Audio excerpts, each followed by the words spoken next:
నిన్న రాత్రి national weather service అని చెప్తారు. సో అమెరికాకు సంబంధించిన వాతావరణ శాఖ.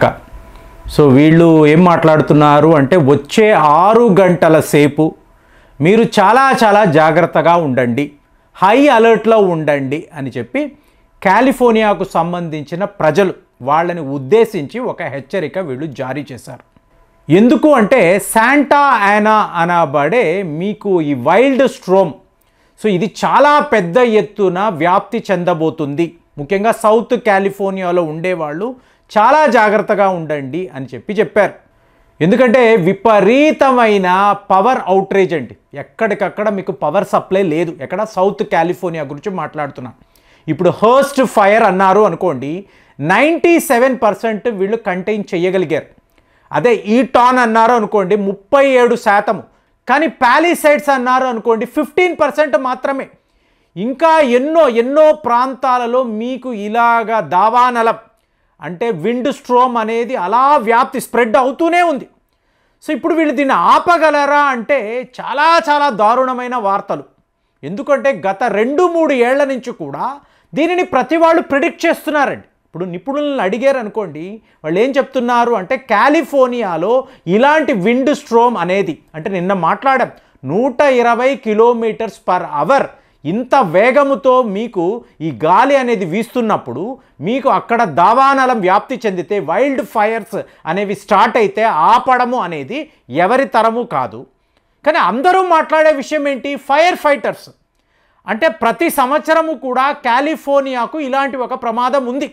ఈ విండ్ స్ట్రోమ్ అనేది భయంకరంగా వీచడము, దానివల్ల ఇలాంటి వైల్డ్ ఫైర్ స్టార్ట్ అవ్వడము ఇది జరుగుతూనే ఉంటుంది కదా.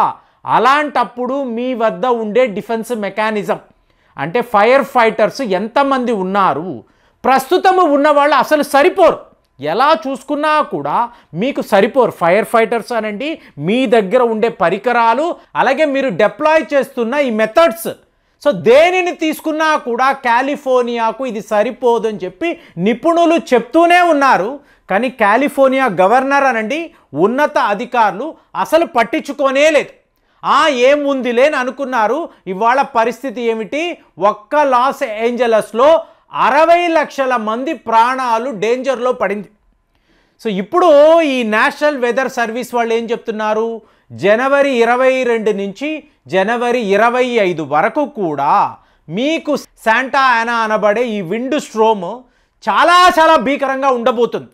కొన్ని రెట్లు ఎక్కువ. అంటే ప్రస్తుతం ఏంటండి పరిస్థితి, నరకము అనేది వాళ్ళు చూస్తున్నారు. మానవ చరిత్రలో ఇలాంటి ఒక మీకు దావానలాన్ని, ఇలాంటి వైల్డ్ ఫైర్స్ను ఇంతంత పెద్ద ప్రాణ నష్టము ఆస్తి నష్టము అనేది ఎవరూ ఎప్పుడూ చూడలేదు. అలాంటిది అమెరికా ప్రజలు కాలిఫోర్నియాలో చూస్తున్నారు. మరి ఇదే మీకు జనవరి 22, 25 అన్నారు అనుకోండి, మీకు బీభత్సమైన గాల్పులు ఉండబోతున్నాయి. మరి మిమ్మల్ని మీరు కాపాడుకోండి అన్నప్పుడు చూడండి ఫ్రెండ్స్, మీరు నమ్ముతారో లేదో, అక్కడ కొంతమంది ఫైర్ ఫైటర్స్ ఉన్నారు. వీళ్ళందరూ ఎవరు అంటే ప్రైవేట్ కంపెనీస్కి సంబంధించిన వాళ్ళు. వీళ్ళు ఈ స్టార్స్, విఐపీస్, సెలబ్రిటీస్ వాళ్ళ కోసం మాత్రమే పనులు చేస్తారు. ఇప్పుడు నేను ఫోన్ చేస్తున్నాను, ఎమర్జెన్సీ ఫోన్ చేసి నా ఇల్లు ఇలా తగలబడిపోతుందండి, మీరు వచ్చి సహాయం చెయ్యగలరా అంటే మా రేట్లు ఇలా ఉంటాయి, మా వద్ద ఉండే ఎక్విప్మెంట్ ఇలాంటిది, సో మామూలు వాళ్ళకి మేము వీటిని వాడలేము, ఓన్లీ విఐపీస్, సెలబ్రిటీస్ కోసం మాత్రమే వీటిని మేము కొని ఉంచాము, మా ధర ఇంత ఉంటుంది, మా ఫీ ఇంత, మీరు ఇంత భరించగలిగితే అప్పుడే మేము వచ్చి మీకు సహాయపడగలము క్లియర్గా చెప్పేస్తున్నారు.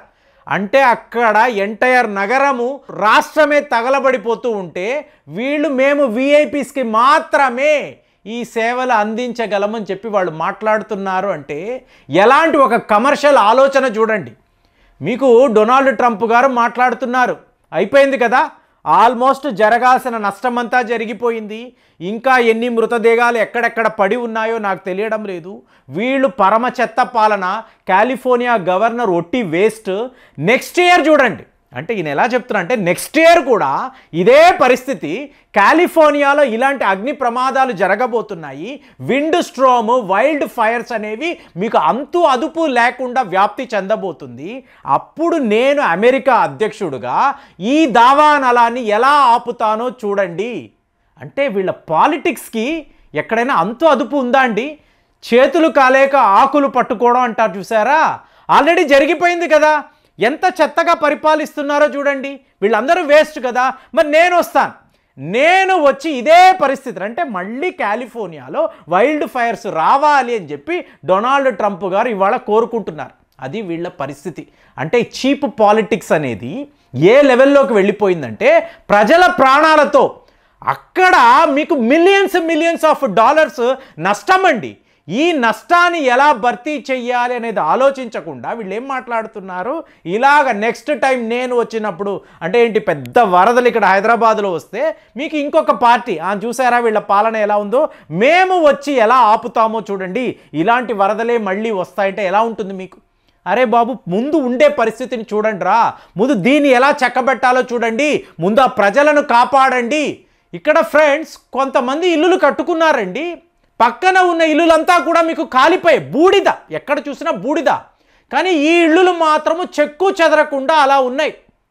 సో ఇప్పుడు ఒక రియల్ ఎస్టేట్ కంపెనీ ఏం చెప్తుంది అంటే, మేము స్టడీ చేయబోతున్నామండి, రేపు మేము ఇలా కన్స్ట్రక్షన్ మెటీరియల్ అంటే కొంతమంది ఇళ్లలో మీరు చూసారనుకోండి వుడ్ అనేది వాళ్ళు వాడలేదు, అలాగే ప్లాస్టిక్ అనబడేది ఎక్కడా కూడా వాళ్ళు ఉపయోగించలేదు.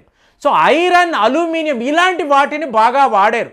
కాబట్టి మీకు ఇంత పెద్ద అగ్ని ప్రమాదం జరిగినా కూడా వీళ్ళ ఇళ్ళకి ఏం కాలేదు. కాబట్టి ఇవాళ కన్స్ట్రక్షన్ కంపెనీ ఏం చెప్తుంది, మేము సర్వే చేయబోతున్నాము, డేటా కలెక్ట్ చేస్తున్నాము, రేపు మళ్ళీ కాలిఫోర్నియాను నిర్మించాలి అంటే ఎలాంటి మెటీరియల్ వాడాలో మేము ఇవాళ అందరికీ అంటే ప్రభుత్వానికి అడ్వైస్ చేయబోతున్నాము. మళ్ళీ ఇందులో కూడా వ్యాపారం అంటే ఏం జరిగినా కూడా ఫైనల్గా మాకు మా వ్యాపారము, మా politics, it is all in the business.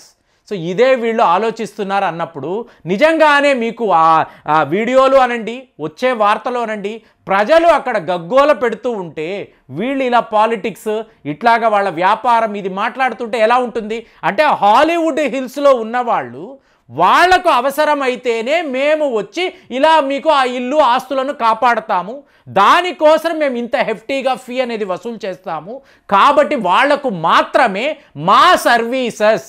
అదే జైళ్ళలో ఉండేవాళ్ళు, ఖైదీలు మేము వచ్చి సహాయం చేస్తాంరా బాబు అంటే వీళ్ళు ఏం మాట్లాడుతున్నారు, నీకు ఒక $8 ఇవ్వనా, $10 చాలురా బాబు, అంతకు మించి ఇవ్వలేము, నువ్వు ఆల్రెడీ ఖైదీ కదా, బయటికి వచ్చావు కదా, ఇంతకు మించి నీకేం కావాలి, ఫుడ్ పెడతాము కదా అంటే మరి వీళ్ళని ఏమనాలి, వీళ్ళని ఏమనాలి? అంటే ఒక్కసారి ఏదో తప్పు చేశాడు కాబట్టి వాడు నేరగాడు కాబట్టి జీవితాంతం వాడు ఒక క్రిమినలే. మరి వీళ్ళందరూ ఏం చేస్తున్నారు, అక్కడ ఇల్లు తగలబడిపోతూ ఉంటే వెళ్ళి సహాయం చేయకుండా ఓన్లీ సెలబ్రిటీస్కేనండి మా సర్వీసెస్, ఇలా తగలబడిపోతుంటే మాకేంటి సంబంధమని మాట్లాడే ఈ కంపెనీస్ని మీరేం చెయ్యాలి? సో అలాంటి తీరు అనేది మనం అమెరికాలో చూస్తున్నప్పుడు అంటే చెప్తున్నా కదా, మానవ చరిత్ర హ్యూమన్ హిస్టరీలో ఇలాంటి ఒక సంఘటన ఎవరు ఎప్పుడు చూసుండరు. అడవుల్లో అంటే అది వేరండి, ఒక నగరము లాస్ ఏంజలస్ లాంటి ఒక నగరానికి ఇది పరిస్థితి అన్నప్పుడు ఇట్లాంటి పాలిటిక్స్ చేస్తున్న వాళ్ళు వీళ్ళని ఎలా చూడాలి? అసలు ఈ 6 గంటల సేపు అన్నారు కదా, 6 గంటల సేపు గడిచిపోయింది. మరి ఇవాళ ఇప్పుడు కాలిఫోర్నియాలో, సౌత్ కాలిఫోర్నియాలో పరిస్థితి ఏమిటి? అక్కడ ఉండేవాళ్ళు రాయండి, లేదా మీకేమైనా వార్తలు వస్తే దయచేసి కామెంట్స్లో షేర్ చేయండి. మళ్ళీ వచ్చే వీడియోలో కలుద్దాం. జై హింద్.